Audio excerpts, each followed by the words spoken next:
Following a 6-hour journey, the hearse carrying the coffin of Queen Elizabeth II has arrived in Edinburgh on its way to the British monarchy's residence in the Scottish capital. The journey was a somber one and is one stop to what will eventually lead to the Queen lying in state in Westminster Hall for 4 days. ABC's Inez de la Cutera joins us live from London with the latest. Mourners along the entire way, Inez.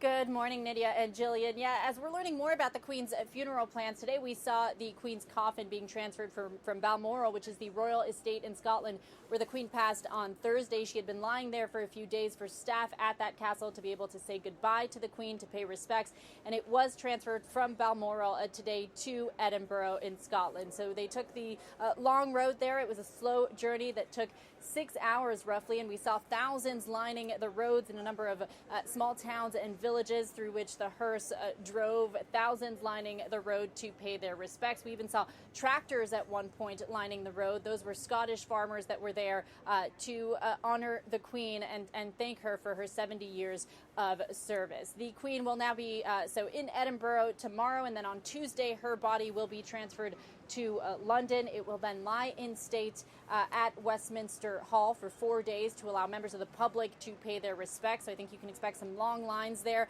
If you just take a look at the outpouring of support we've seen over the course of the last few days, bound to be some long lines of people going to pay their respects to the Queen. And then as far as her funeral, we are learning that it will take place on September 19th at Westminster Abbey. We know President Joe Biden will attend, and then the Queen, her final resting place will be Windsor Castle, St. George's Chapel. My whole life. I've had corgis my whole life, and I know a lot of people loved seeing the Queen with her corgis. Do you know what will happen to them?